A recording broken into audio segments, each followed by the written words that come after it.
Are we going live on Facebook?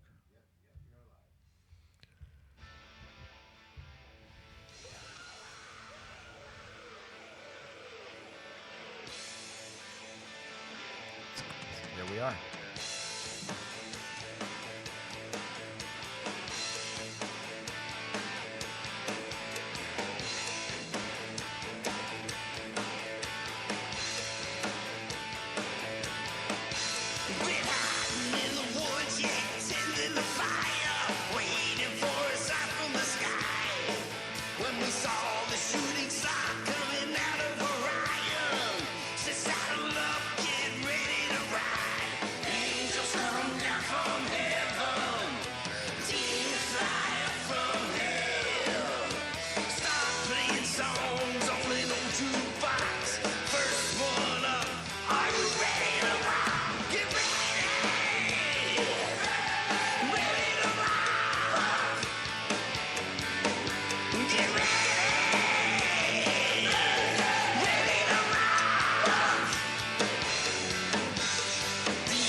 Welcome everyone. It's 6 o'clock on Monday night, and you're listening to the 78th installment of the Age Out Angels Radio Hour on www.hamiltonradio.net, Channel 2. I'm your host, Greg Rapport. I'm the founder and executive director of Age Out Angels. We're a 501c3 nonprofit corporation that provides one-to-one mentors to vulnerable youth for the purpose of coordinating the care and services that they need to survive. We try to help youth avoid some of the horrible pitfalls that they're likely to face if they don't have a proper safety net.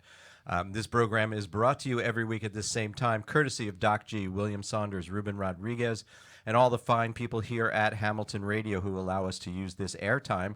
Ruben is on the big board tonight. Robin is producing. So good to see you both here. That was a South Jersey band called Angel Fire that played us in, and we thank you so much at home for tuning in. We've put together what I hope you will find to be an insightful and compelling view of the child welfare system, so get ready because tonight on the Radio Hour, in about 30 minutes, we're going to get a call from a gentleman named Antonio Garcia. Some of the regular listeners may remember him from last, I think it was August or September. He presented the basis for his research right here on this program, and he's coming back tonight to share the progress of the work that he's doing. So that should be fascinating. For the record, he's an associate professor, co-director of the Child Wellbeing and Child Welfare Specialization School of Social Policy and Practice at the University of Pennsylvania, or as I refer to him, the gentleman with the longest title I've ever heard in my life. But to start things off is someone who has an equally professional view on social services. With me in the studio is Susan Switlick, and she is the Homeless Services Specialist and an organization called Womanspace. Susan, welcome to the Radio Hour. Thank you, Greg. Thank you so much for coming. I mean, we've tried to get you on the show for a very long time, and it never worked when we were on Thursday nights. That's right. Monday is a much better night. Right. So Monday finally worked out, and we got you on the show. Is Womanspace a local Trenton organization, or is there more to Womanspace than just locally? Womanspace is the domestic violence, sexual assault support program for Mercer County. Okay. All of those programs are by county nationwide, and they all have different names. I see. That makes it so much easier to... No, it doesn't, actually. No, of course not. So we're going to pack all this tightly into the next hour. Please, right away, find us on Facebook. If you're listening on the radio, find us on Facebook. Go to my name, Greg Rapport. And the reason I want you to do that is because I want you to hit that share button, or even better, email your whole address book and tell everyone to go to www.hamiltonradio.net, Channel 2. Tell everyone in your world what we're talking about here tonight. Because what you are going to hear applies to every single geographic region, including where you live. And what we talk about here needs to be shared, so don't keep this private to yourself. Help us share it. Tell your friends. There's a generation of youth out there being completely forgotten, and we cannot sit still while that happens. While you're doing that, let me remind you that we're here almost every Monday from 6 to 7 with the Age Out Angels Radio Hour. We have a great lineup of guests coming up. March 25th, Lennon Moore, an attorney from Covenant House, will be here. On April 1st, Peg Gold from Mercer County Community College and John Carl Lewis from a great local organization called I Am Trenton will join us. April 8th, Denise Holquin from the Trenton Public Schools will be here. And on April 15th, stressologist Carol Rickard will teach us how to relax a little bit and offer some insight into treating trauma through relaxation techniques. The list just goes on, so be sure to tune in every Monday at 6 p.m. for our unfiltered look at the child welfare system and other related social services, because this is where you come to get the whole truth. And I promise what you will hear tonight cannot be found on the nightly news. And since we're live, you could participate in the show. You can call in 609-807-2492, 609-807-2492. You can call into the first half of the show and talk to me or talk to Susan. You can also shoot me a note in the comments field on Facebook, and we can talk to you live that way if you like during the show. So there are ways you can communicate and be part of the conversation. It's all up to you. But please hit that share button on Facebook. And don't go away. Susan Switlick is with us. So Susan, give us sort of the definition, the 50,000-foot view of Womanspace. Well, Womanspace provides what people most commonly think of as the traditional service of a safe house. If you are a victim of domestic violence and it's not safe for you to stay home, you can go to our safe house with your children and stay there for up to 30 days.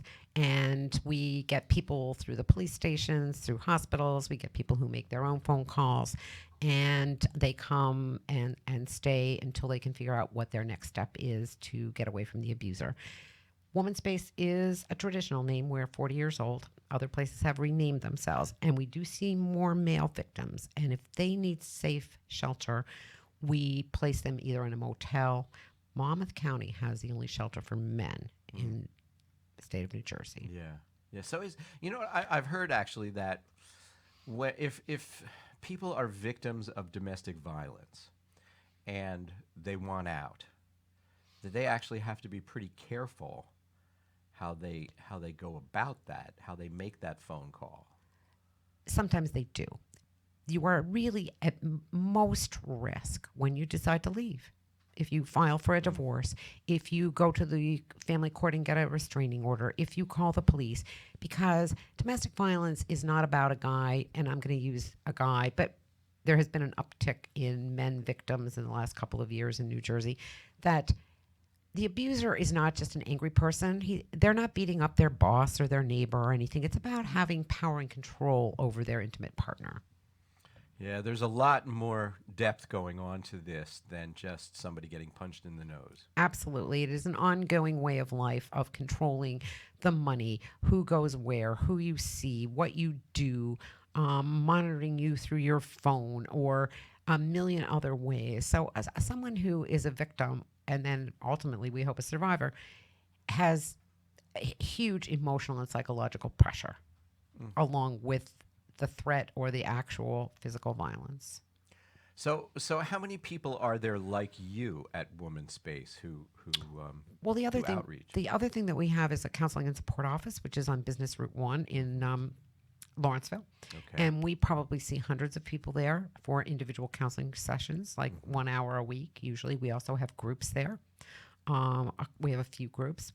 We have Spanish-speaking counselors, a Spanish-speaking group, which is really an excellent thing to have in this community right now. How many of me? My job title is very interesting, and the job has been around a couple of years, and it's the Homeless Services Specialist, and it's specifically to find mostly women who I have met a couple of men who are homeless due to the violent relationship with the person that they were living with. They just sort of run away? They do. Because they don't get kicked out, right? If they get kicked out, it means they're not being controlled anymore. Right. The abuser is finished with them. But that's not what really happens. My first week at Homefront, I am based at Homefront, which is a homeless shelter here in Mercer County for 38 families. They take children. It's very unique. It's a fabulous facility. I walked in there and a woman said, "Oh, I know you." And I said, "Really? Where do you know me from?" She said, "I met you in the police station this summer." Huh. I had seen her and her 3 children who had fled from their home to the Trenton Police Department, and they spent 30 days at the Womanspace Safe House, and then they spent another few months at Homefront before they were able to find affordable housing. Affordable housing, I guess, employment. You got to start your whole life. You do. And you can do that sort of locally without the guy coming back and stalking you? Again, it all depends, and I always ask, you know the abuser better. Is this going to be the end? You walked away, or is he going to stalk you? Is he going to text you? Is he going to have his friends and relatives calling you, and trying to get you back? Yeah. So it all depends on the person. Yeah. You know, I got to tell you, I know a lady living in Newark, and she has a son who's like, maybe a year or two, and she's living with the person who raped her and created that child. Yes. Right? And she told me that she had to do that because otherwise she would have been homeless. If she didn't do that. So there was a seminar or something that I was going to take her to, and I said, if we roll up, and you get in our car, what's his reaction going to be? Is he going to like shoot at us or something? And they do. How could I possibly know? And she said no, that he wouldn't. But how could I even trust that? Well, see, I think that a person who is a current victim in a relationship, they have a pretty good sense of predicting. Oh, really? Yeah. Because it's happened before. It's predictable behavior. The pattern of behavior of the escalation of the abuse over time, and finding out, like, if you don't do what you were told to do, what will happen to you.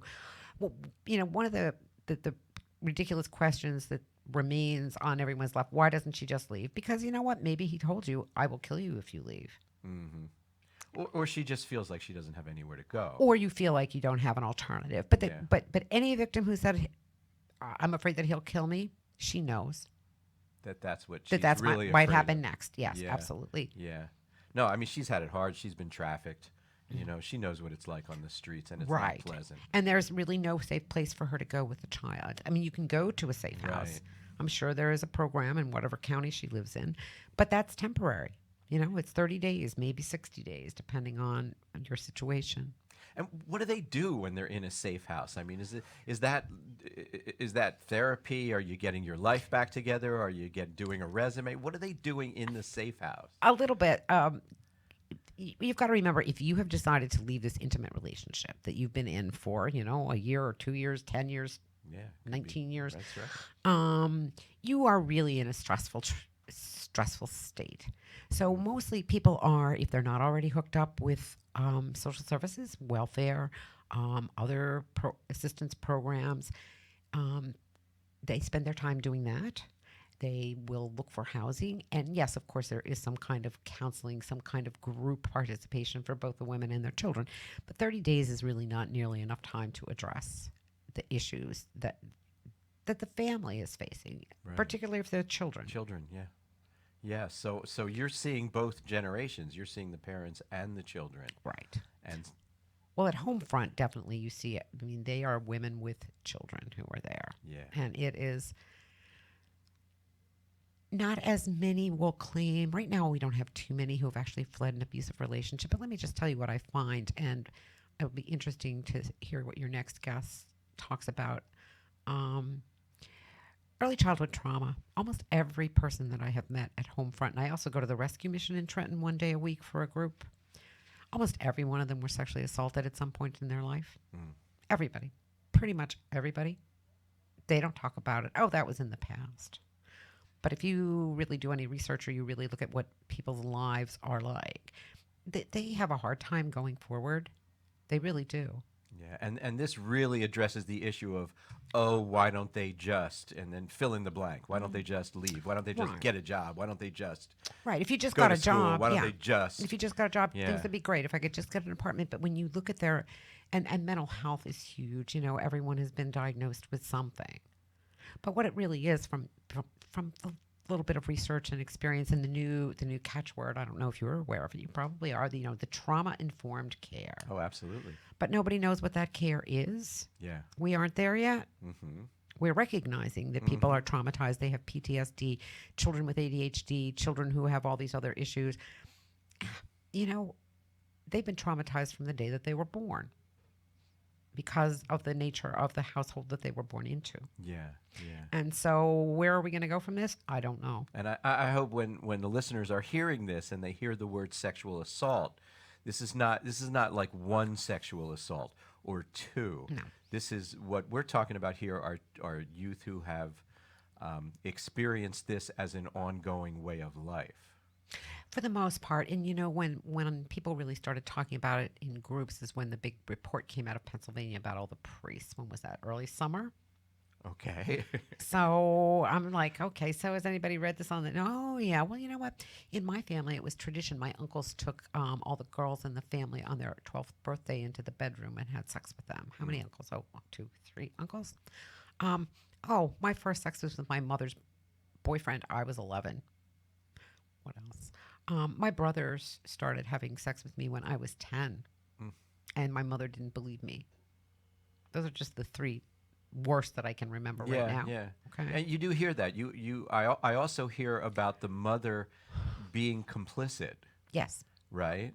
And then even going a step further and the mother saying, "Well, that's how it was for me." I thought that's Right. Well, that's normal. I mean, how it is. this woman actually, it was family tradition that the uncles took the 12-year-old nieces to the bedroom. I mean, that's how it is. That's the way we live. This is our family.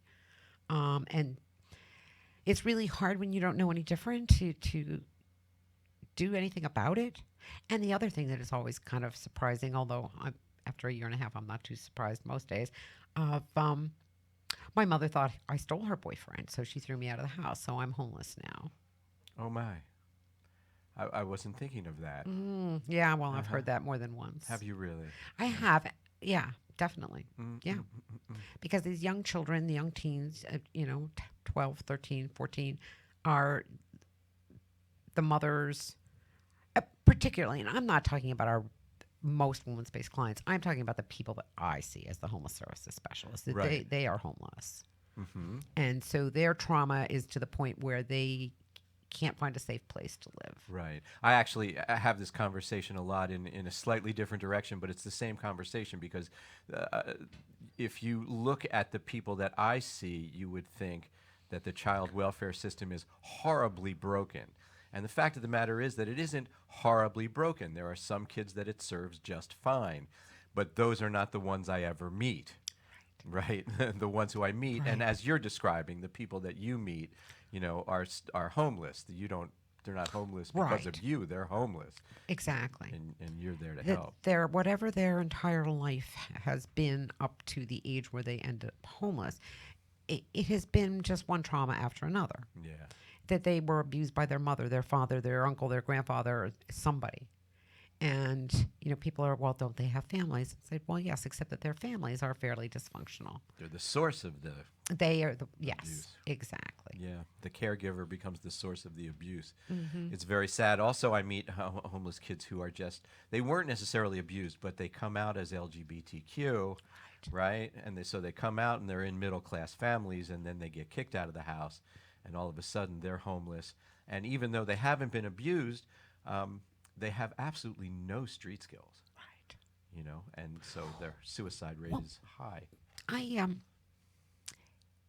I've had 2 young women at Homefront who were in the foster care system, and I called you actually looking for advice and information because I looked at them.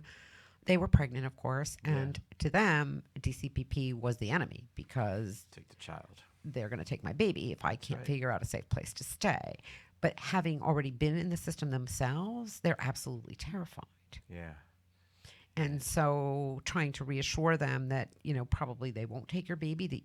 When you were born, it was a different set of circumstances. Yeah, actually, they're trying not to do that now, right? Yeah. Right. And Womanspace also has, every county in New Jersey has a liaison from their domestic violence sexual assault support program to DCPP. And we work with families, mothers mostly, who have been in abusive relationships trying to get their children back. Because you can imagine that children are placed in foster care because of the violence in the home or because of the instability of the family. And it is also, and I don't know if you know this one, but it is a huge threat from an abuser. I'm going to call DCPP and have your children taken away because you are a bad mother. Uh-huh. Oh, It's so a that's big actually one. that's used Big. in domestic Oh violence. yes, that's a weapon. manipulation tool. Wow. You didn't know that? No. Common. I hear it every day. Every day. I think my kids used to threaten to call Well, there's DCF that. on Yeah, me. they do. But yeah. Yes, that's a big one. I just had one lately where they kept calling home front, and saying, "Well, I'm going to have DCPP come there and take those children away from her because she's no good." Yeah. Yeah. So, oh, goodness gracious. So, Take a deep breath, everyone. This is the reality, this is the reality. of what you're dealing with on a daily basis. Now, so is there a new story every day? Do you ever get a break? Well, see, it's very strange. This is my first direct service job, actually. Before that, I was the fundraiser, development, and PR person for Womanspace I was going to for say, years. how did you get into this mess? For years, and then I retired for a while, and I came back, and I was I just filled in as the coordinator for our domestic response teams that go to all the police stations because she was out on medical leave, and then this job came up, and I thought, oh, I should try this job. I think I'll like it. And oddly enough, as stressful as it can be, I do like it a lot. You feel like you're helping. I'm right? not even sure that I'm helping so much as that if you treat people as though they have a value with respect, with kindness, with a sense of humor, it just makes their day go so much better. Yeah. And the bias against people who are homeless is just amazing. The assumption that they're lazy and stupid, and that's why they're here. It's just wrong. So wrong. It's wrong. Yeah, I mean, somebody will find one abuser of the system and hold that up to be, the flag bearer, and that's just not how it is. It is not. No. It really isn't. Yeah. And also, I tell people a lot, especially mentors from, for Age Out Angels, that you may or may not change a person's life. That might happen, it might not. But you will certainly impact this moment. And they will never forget it. You could work with a child who ends up in jail, and they'll be sitting in jail and they'll think, there was one person, who was nice to me, and they'll write you a letter when that happens, and you're the thing that they're clinging to at that moment. So, so the good comes out in ways that people don't expect because everyone, especially donors, are always looking for the big Exactly, the solution. turnaround story instead of, yeah. I just really envision my job of course giving people information about domestic violence, sexual assault, that they can go for counseling, they can go and they can go to group, they can do a lot of different things. Okay. But that just treating them nice, and you're right, everybody says hello to me, and I Yeah. know that they will, 10 years from now they'll say, Susan said that life might be different, and here it is. Yeah. I mean, some kids who don't even enter our program fully, because a lot of kids sort of we can't get them in the program just because they move around too much. They do. Like, I can't get them a mentor in one place because they're just gone, in 60 Yeah. seconds. So, but I will get a call in 5 months, in 6 months. I'm in Tennessee or I'm in somewhere. Where's the nearest shelter, that I could go to? And I think to myself, when I get that call, they can find the shelter as easily as I can. They have Obama phones. Of course they do. They can get to an internet connection. They can look up shelters in Jasper, Tennessee. But the reason they make that call to me is because they want to know somebody's there. That person, they want to reach out to you that helped them before, and just hear your voice and say, well, I can understand that. Yeah. Do people do that to you, or is your job doesn't lend itself to that sort of permanent relationship? It probably doesn't, because of the nature of domestic violence and sexual assault being so confidential that it would be hard for them to find me. But I get calls at the counseling office of, I saw you the other day at the rescue mission and I'm looking for blah, blah, blah. But, the really funny one is that I see people on the street that wave to me, or I see people at the ShopRite on a Sunday afternoon and I'm like, oh, yeah, I remember you were in my group at the rescue mission like last June. Yeah. So I do get that, but I don't know that anybody will call me for help. But they might if they could find me. I mean, do How long do you follow through with someone? Well, basically, You know? really only as long as they are in a shelter. Now, Okay. the rescue mission is they're all supposed to be 30 days, but they're not. The reality is there is no affordable housing. It takes weeks, months to get, if you are looking for Social Security disability, which most people at the rescue mission are looking for. But at home front, people can stay 30, 60, 90. People do stay longer because they can't find the right place to rent. Yeah. The system doesn't, as you know, and I'm going to say this on the radio. I don't know if anybody's listening, but It's just you, me, and exactly 40,000 that, strangers. when you ask about who's helping you, it's all in the person that you get who is willing to go that extra mile for you. Yeah. You go to the bank and the one teller is great. How are you doing today, Greg? And you're talking and they're doing your stuff, and the other one never looks at you.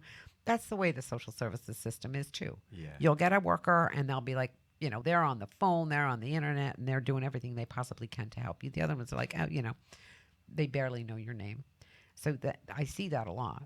Yeah, I do too. And in fact, we talk about that in relation to schools and kids being bullied and stuff like Right. that. Like when you're in a school and you're trying to get help, right? It's who's the one? That one person. The one. Exactly. You need to find the one. Could be a teacher, a guidance counselor, a principal, but it's the one. Right. The one who Well, now takes to I you. heard that you're gonna have Denise, whose last name, of course, I can't remember. She's the homeless person for Trenton. Denise Hoken. Yeah. Yeah. Now she's pretty new, I think. Yeah, she's the parent liaison. Okay. Right? But I believe she's the acting Oh, okay. homeless coordinator. Maybe they're trying to fill that position. Well, I've heard Yeah. wonderful things about her, I know she's really special. and that other Yeah. people deny there are no homeless children in Trenton. Oh, it's insane. They don't Yeah. exist, and it's like, oh, funny. I just met 3 people who were living in their car with their kids. Yeah. So the denial of the system of the homeless problem is really very crazy. The idea that there are not homeless families. Oh, it's totally insane, and I hope people realize that homeless also counts if you don't have like a stable place to live. If you're couch surfing, Absolutely. right, you're actually considered to be homeless because you could be kicked out at any second. In fact, you will And you will be. be kicked out. Yeah, it's pretty much a guarantee. Whenever I hear a kid say to me, "Don't worry, I don't need housing because a friend of mine, has a place," Right. I know 2 weeks from now, I'm going to get a call that says, "Now I'm homeless and it's raining." Right. You know? Right. The families and friends, I think that a lot of them do their best, but most places like that have a lot of other people, multi generations, children, grandmothers, uncles, aunts, cousins are all living in a small apartment. Yeah. And so that one more person that might be welcome just really pushes the whole dynamic of the family over the edge, and they cannot house another person. Can't do it. So Susan, we've had this conversation before, but maybe things have changed. What do I do? What do I do? I get a call from a girl who is in a treatment facility. She's, I think, 8 months pregnant. One child who's already in foster care. The treatment facility is going to hold her for a while, 30 days, 60 days, until they, determine that she's okay when she's on her meds, right? What's the plan? How does she live with this child? Now, Greg, if we could solve this, Well, we have 3 we have minutes till the 3 break. minutes left to do it. What does she do? What does she do? Yeah. She has no family to go home to That's because right. she's already mentally ill, maybe drug addicted, maybe. Well, certainly bipolar. Yeah. Okay, certainly. Well, I would dispute that, but that's another show. Okay. She's in trouble. She's in serious trouble. What does she do? What does she do? She tries to get into a place like Homefront Yeah. for at least another 30, 60, 90 days. If she's got children, she's eligible for TANF. She might be eligible for temporary rental assistance or it's called, there is temporary, the TRA, and then there's the emergency assistance. And that's all through, here. Is it through Perform Care? No, that is through the Mercer County Board of Social Services, Uh-huh. what people call welfare. Okay. And every county has a board of social services. Yeah. You go there, you tell them, I have no place to live. I have these children. And certainly someone like that is likely The problem with the TANF though is the welfare to work. She's got to work, or she's got to be in a program. And what does she do with the baby when she's Oh, working? well, there is childcare available if she's not too challenged to work. She Uh-huh. could go to the workforce program. Lots of pregnant women are. Well, I think ultimately you have to work. I mean, that's Well, you all do. of us do. Well, I you mean, get that's 60 months, yeah. 5 years on TANF assistance if you have children and you follow the rules. Okay. And you think that that's a long time. It sounds like a long time to me. You know, I'm old. It's 5 years from now. Who knows what I'll be doing? uh, Likely, I will not be working, but I could be. But women have multiple children, and so every child puts you further behind in the workforce. Yeah. Yeah. And there's also, I'm noticing this, there's like, I'm calling it the displacement factor. When she was put in a treatment facility, no one was taking into account where her home base is, Okay. right? It was where the bed is, Right, for right? something like that. So now she's in a place that she's not used to being in. So if she gets out, she exits there. Right. Is it far away? So, well, I don't know. It's probably a couple of counties over Okay. from Mercer. So then there's the Board of Social Services is county based, yes? It is. It is. So Now if people come to Trenton from New Brunswick and from Burlington County. Is there a better one? Well, we like to think Mercer's really good, but then again, it's a little bit of your own home turf bias that Goodness. services are good here. We're going to take a short break. We'll be back in a minute with Susan Switlick, and we might be hearing in a few minutes from Antonio Garcia. So there's still time to hit that share button if you haven't already. We'll be back in 1 minute. Don't go away.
And we are back. Before we go further, I do need to thank all the people who made donations to Age Out Angels this week. We thank you so very much for your generosity.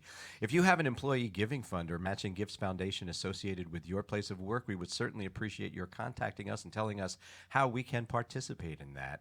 Private message me on Facebook or email directly to greg@ageoutangels.org. And I want to remind everyone that you can donate to Age Out Angels every time you make a purchase from Amazon. All you have to do is designate Age Out Angels to be your Amazon Smile designee, and a portion of your payment will go to Age Out Angels without it costing you 1 penny more. I can make it easy for you to do that. All you have to do is contact me either via Facebook or greg@ageoutangels.org, and I'll send you a link that will take you directly to our designation, so you won't have to route through a zillion companies to find us. Is Womanspace also part of Amazon Smile? Because Yes, of course. we'll share. It's okay. Yes, we are. Okay. We can do that. Listen, I do have to say a few words about a fabulous event where Age Out Angels exhibited last Saturday. It was called Green Fest, and it was on the campus at Rider University. And the thing is, it was really a show to promote the use of sustainable resources, to help preserve the environment.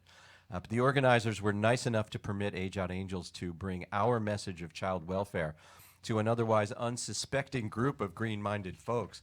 The bottom line is the general public just doesn't know about the right. things that we're talking about here, and that's why we're talking about them. The horrors that some youth actually face when they grow up in an unstable housing environment are just shocking to most people. Average people on the street don't realize that even if you live in a quiet suburban neighborhood, there are probably up to maybe 1,000 homeless youth between the ages of 14 and 24 within about 10 miles of your home, maybe even closer. And how we solve that situation is the message we bring to people who just aren't expecting it. We also met some amazing folks who have experienced what we talk about. And a couple just grabbed at my heartstrings when we were there. There was a lady who grew up in the system when there were orphanages. And she was actually one of the prosperous survivors. And I see we have a caller coming in, but ask him to hold for just a sec, okay? And then there was a gentleman who just knocked me out. I started saying Age Out Angels works with kids when they age out of foster care and lose their stability, and they can have it really rough when they hit the streets. And he goes to me, I know what rough is. I know what that's all about. And I said, well, so tell me, how have you experienced it? And he looks me right in the eye and he said, I was in an orphanage too, in Brussels during the Nazi occupation. Okay. In 1943. I said, oh my God. Yeah. The ultimate You of, win, dude. yeah, You win. yeah. So I want to thank the people at Rider University for having us, particularly Teresita Bastides Heron and her crew for being so hospitable, as well as a couple of our new trainer mentees, In Young Park and Jake Hoeing. Were there with us to help us spread the word. Now, this coming Friday, if anyone's interested near the New Brunswick area, we'll be exhibiting at the Umbrella Passport to Education event. Umbrella is the new name for foster and adoptive family services. Really? They changed their name to Umbrella, and I have a feeling that the reason they did that is for the same reason that Age Out Angels expanded our practice. When we started out, we were just for age outs of foster care. Okay. Then we started to realize that there are children who may not be in foster care, but live in highly unstable housing. They're in guardianship, kinship programs, right? Yes. And then there's the homeless youth, and then I Right. joined the homeless youth subcommittee. Right, Right. which is where we met. I Exactly, think, we at the did. Homeless Youth Subcommittee, and so they changed their name to Umbrella, and that will be at the DCF Professional Center at 30 Van Dyke Avenue in New Brunswick, New Jersey. So if you're in that neighborhood, come by and say hi to us. I think there's lunch served. Oh, I'm nice. just saying. On a Friday. And really, if you think about it, like Umbrella is when they're foster and adoptive family services, they're the experts on how to get scholarship money and how to finance a college education. So for youth in the low income arena, hooking up with them can get you through college debt free if you play your cards right. So hit me on Facebook or email directly to me at greg@ageoutangels.org. I'll send you a link to their registration page if you want to join us there. Back with my guest, Susan Switlick. And do we have a caller on the phone? And Antonio, are you there? Yes. It's good to hear from you, sir. Welcome to the Age Out Angels Radio Hour again. Thanks for having me again. Oh, it's a pleasure. And you should know that I'm here with Susan Switlick from Womanspace to participate in the conversation as well. Hello. So, Antonio, I need you to back up and sort of start from the beginning a little bit, because the last time you were on the show was like about 8 months ago, and let's assume that our listeners don't know your work. So please start a little bit from the beginning and tell us what your research is about. Sure. So I'm currently on faculty at the University of Pennsylvania School of Social Policy and Practice. Prior to the world of academia, I used to be a caseworker, responsible for responding to reports of abuse and neglect. Right. And through that experience, I realized that I, as a caseworker, do not have adequate supports to promote safety, potency, and well-being. And I also realized that many of the kids that were coming into the system were of color and in poverty. So my research has since then focused on trying to identify ways to support caseworkers and supervisors to implement the most effective services for kids in foster care. Okay. And now is the Family First Prevention Services Act something that sort of supports the things that you're thinking about? Definitely, yes. If it's implemented the way it's supposed to be implemented, then yes. Yeah, I mean, we won't know till October, right? At the earliest. Right. Yeah, it's still quite early, but essentially the Act focuses on three major provisions, focusing on mental health services, drug use treatment, and in-home parenting skill training. And the whole idea behind this is to essentially offer these services to prevent kids from entering the child welfare system in the first place. So when you were a caseworker, did you find that those are sort of the three critical areas that you felt you didn't have the support? Definitely, yes. Was there more? Were there more it- areas? Yeah, well, in my case, there were definitely, parenting classes, and there were, drug and alcohol treatment programs available. However, what I found was that they were not effective, and there really was no evidence behind referring parents to those programs. So now the Family First Prevention Services Act mandates that these programs be evidence-based, that they have evidence behind them. And that's the big difference here, is that back when I was a caseworker, there was really no mandate about, whether or not these programs were effective, or if there was any research to support implementing them in the first place. So now there's this acknowledgement, at least now, that we should be delivering the most effective services to prevent foster care placement in the first place. Okay. All right. So now, how does your research go? Tie in. Sure. So during our last conversation 8 months ago, I mentioned that I've been involved with, working with Philadelphia's child welfare system to figure out how best to implement the positive parenting program, Triple P. Okay. And Triple P is, the whole goal behind that is to provide the parents the skills to navigate parenting in general, but specifically to increase their skills in promoting positive communication between them and their kids. And so Philadelphia's child welfare system sort of went into this really not knowing how best to implement this program, and rightfully so.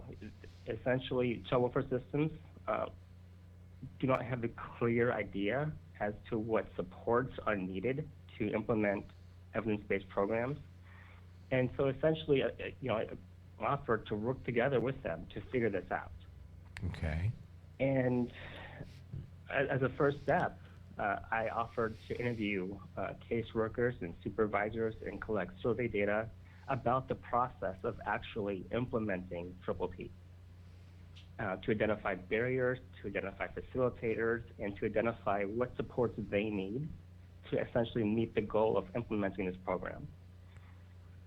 And what I found, by and large, the key finding from collecting all this data is that caseworkers are essentially not referring parents to Triple P. They are not. I mean, this is Well, why is that the case? This is from the last 8 months. Yeah. So. Oh my. In fact, what we found through the survey data is that out of the over 100 caseworkers that we gathered survey data from, only 1 in 5 caseworkers are actually making a referral to Triple P. So they're not feeding the program. Right. And caseworkers, they are essentially the gateway to services. Yeah. They are the first person that the parents see in terms of assessment, in terms of figuring out which programs or services are most appropriate.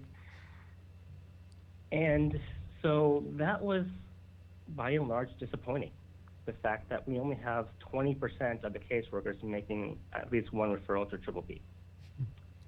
Oh, So that's terrible. luckily, I collected interview data to help explain this low rate of referral.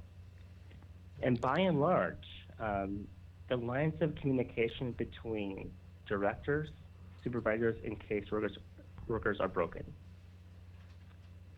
Even if caseworkers happen to be aware of Triple P, they often do not know what to do with that knowledge. They don't know how to translate that knowledge into practice or what to do.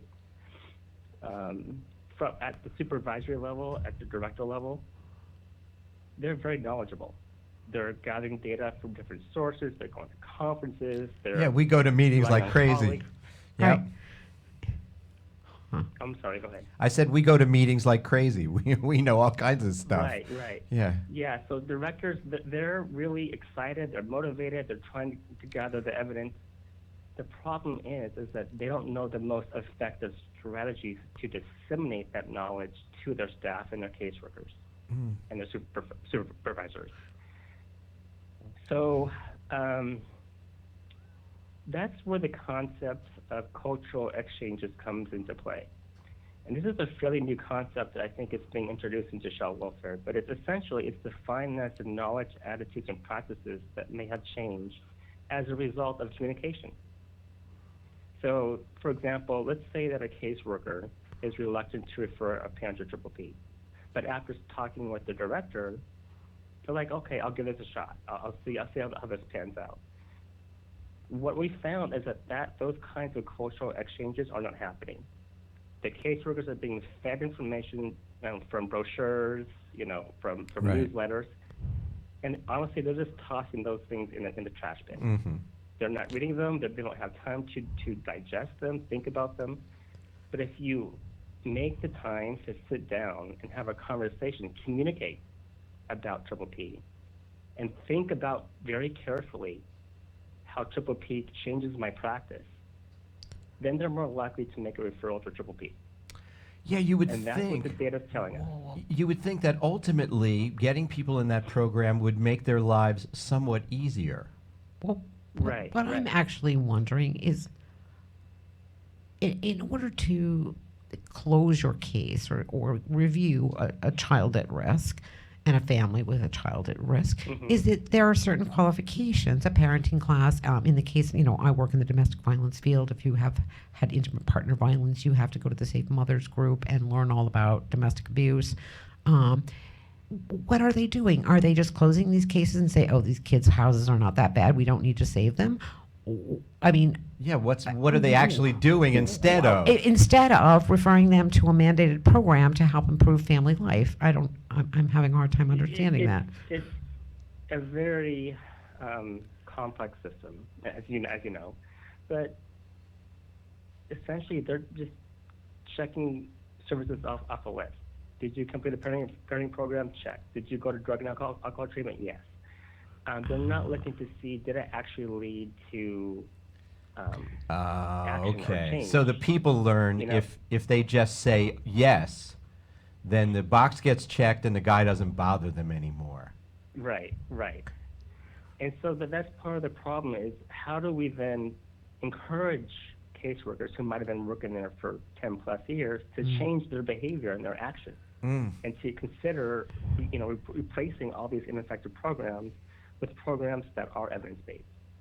And so, like I was saying, is that we need to cultivate, an environment within these organizations that encourages people to talk about effective programs, to give caseworkers an opportunity to sit down and talk with the directors who are trying to overhaul the system by implementing these programs. And to do so in a way that's creative and dynamic. Can I ask if let's say you come into my house and you determine that I should be referred to the PPP program, right? Like, where is that? Where is that offered? Where is that offered? Yeah, because my question is leading towards, are there transportation issues involved here? So it's essentially, there's always some barriers in terms of logistics, transportation, childcare, and so forth.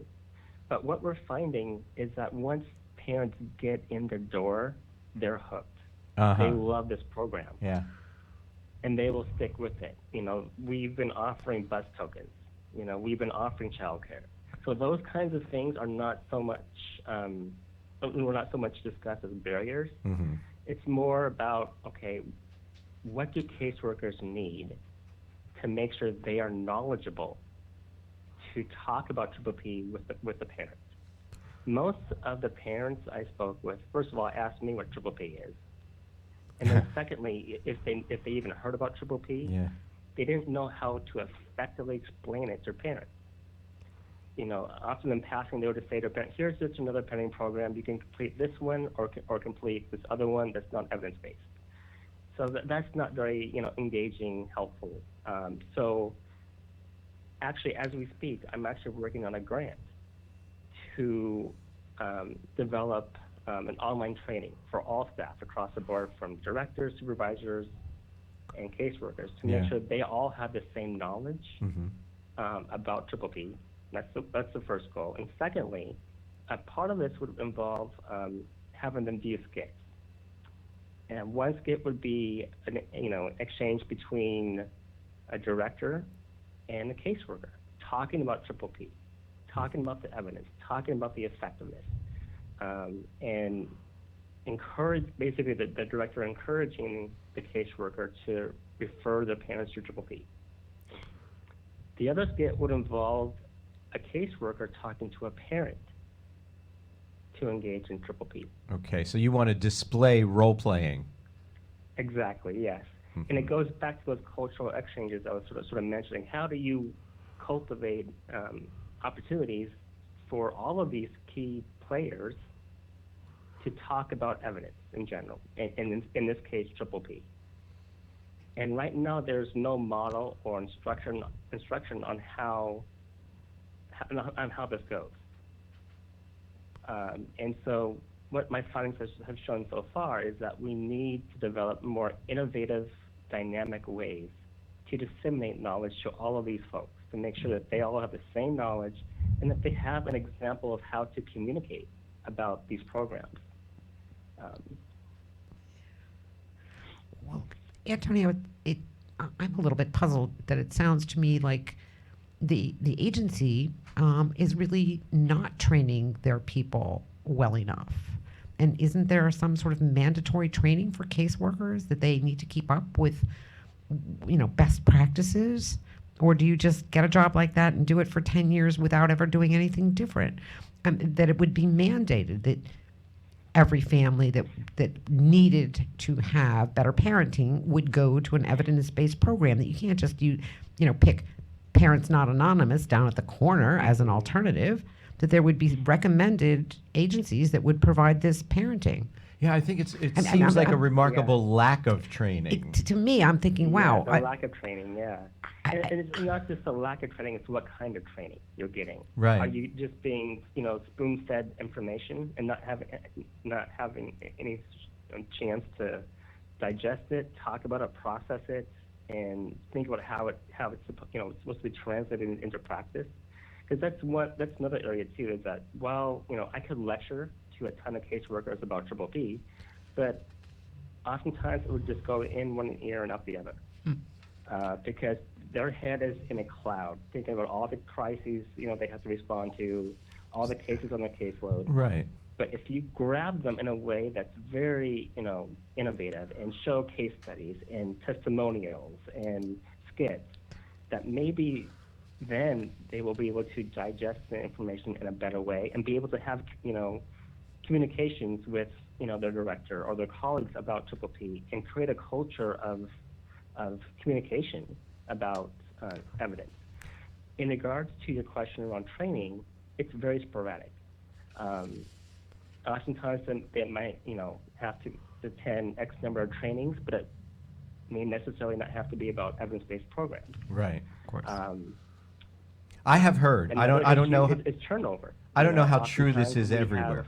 Have, caseworkers who, come on board, they get trained, and they leave 2 years later, and then they have to train another cohort. Yeah, I've heard. By offering a training online, you can offer this training whenever to whomever, without exhausting staff resources to retrain a new cohort of workers. I don't know how 100% true this is, but what I have heard is that sometimes the training programs that they go through are just to make sure they fill out their internal paperwork correctly, and Exactly. that their field training consists of going along with the seasoned field rep and you do what they do. Was that your training, Antonio, when you became a caseworker? Yeah. Did you went Yeah, along so with that some? was- You did ride-alongs. I did, yes. And actually, my training back when I was in the Master's in Social program at the University of Washington, I was a Title 40 student, and essentially, They paid for my tuition, and in response, I had to work in child welfare for at least 2 years after graduation. Okay. So during my entire internship and during, the first couple of months of my employment, I shadowed seasoned caseworkers, both at the front end and the back end. And, you would hope that many of those seasoned caseworkers are up to date with the knowledge and some of the evidence-based programs that are out there, and it's hit or miss. Yeah. Well, I mean, what you're saying is that 4 out of 5 are not. That would be my lucky guess right there. I mean, it's concerning. So when we hear again from you 8 months from now, are you going to come on and tell me that you've managed to implement a training program so that now across the board everyone is getting the right information and encouragement? I hope so. Well, that would be my goal. That would be phenomenal. That would be great. Yeah. It's interesting the way you attack this problem from the internal. Right. You know? I think in the past we were so quick to blame the parents for not engaging. Yeah. When I think in general we have to take a more holistic, systemic look at what's going on. Absolutely. And Yeah. So, I think it goes back to my own experience as a caseworker, feeling like, I didn't have the support or the resources at my disposal. So I'm sort of taking, that experience with me to this day and thinking about the caseworkers out there who are overwhelmed, overburdened, and need that support. Yeah. I mean, we have to realize these folks do often work very hard. They do. And under trying circumstances. There's a reality to that as well. Right. Yeah. Antonio, I want to thank you so much for coming on the show tonight. It's always a pleasure to have you here, and I'd be remiss if I didn't also give a sort of thanks out there to Johanna Greason, because she's the person who introduced us in the first place, right? That's right, yeah. Yeah, so let's make sure we say hi and thanks to her. I will. So you have to come back, all right? You have once, twice a year, you have to Definitely. come back on the show and tell us how things are progressing. I would love to. All right, And my thanks friend. again. Thank you. Have a wonderful evening. All right, take care. Okay. Bye. Bye-bye. So there, looking at it from inside the belly of the beast. Fascinating. Right? Absolutely. That's the kind of work that he does. He's kind of an amazing fellow. I wanted to ask you what your relationship is with the young people, especially the ones who age out of foster care. Are they different? Are the kids different when they're coming out of the foster care system compared to if they're with their biological parent? Because they say that when you yank them, it's the second trauma. I would say yes. I really don't have a lot of evidence, but the 2 young women that I worked with who had been in the system, who were both 21 years old and having their first baby, had a different level of fear and concerns than the other women that I have met who have family members, have fairly abusive, dysfunctional family. But the young women who, and not only that, they have also spent time in a group home, perhaps, or a mental hospital. Yeah. So their trauma experience is, I'm gonna guess, from the day that they were born. If you look at the new research, is it's gestational through age 4. Right. Is the formative time for your brain. And so if you have been tossed around, taken from your own home, your mother was terribly stressed while she was pregnant with you, I think that their trauma level is different. And of course, they really, although most women that I know are afraid of their children being taken away because they don't have a place to live. Homelessness in and of itself. Yeah. But the women who have been in the foster care system live in terror of their babies being taken away from them, Greg. And you know what? In that same argument where you hear somebody say, why don't they just get a job, right? In that same argument you hear, what are they doing? Why do they have this baby? And, I think people just don't realize the reason that they have that baby is because they just want something to love. Well, and they do. But I mean, this is another whole show that I just Yeah. think that we do a really bad job with sex education on the whole. Okay. That is another whole for show. everyone. You're right. It's another whole show. Stop this one cold. You know, why are people having 5 or 6 or 7 or 8 babies? Yeah. I don't know, really. But that first one, you know, I've seen so is. many girls. Oh, yes. You know, it's like 17, 18, 19 years old. They'll have that baby and they'll go, my God, they'll dote over it Yes. and it'll be like their whole world. And that's good for about 6 months or, 8 months Right. until they start walking, until the Exactly. reality really kicks in, that it's not a little doll Right. that I have. And it's going to last for another 18 years. And you needed work, right? And so who's going to take care of this baby while I'm at work? And all of the reality that kicks into raising a child so that they can grow up and ignore you later. Well, there's that. But I do think that the women who have been in foster care that I've met really want to provide their child with a better life than they had. But, the question is, are they equipped to? If you are a victim of domestic violence, you can get in touch with Womanspace, right? That's absolutely right. Our website is Womanspace, WOMANSPAC.org. And the statewide hotline is 800-572-SAFE, 24 hours a day. And Spanish-speaking counselors are available. So any time of the day or night, if you are a victim of domestic violence or sexual assault, call us. Statewide, 1-800-572-SAFE. Just be careful, okay? Be careful when you do it. And there you have it, ladies and gentlemen. Another hour talking about youth who should matter more in our political and economic discourse than they do. And we thank you so much for tuning in and maybe hitting that share button and helping us spread the word. Again, we offer humble thanks to Hamilton Radio, to my most excellent guests, Susan Switlick from Womanspace and Antonio Garcia from the University of Pennsylvania. Thanks to our engineer, Ruben. Music provided by Angel Fire tonight, and they're going to play us out in just a minute.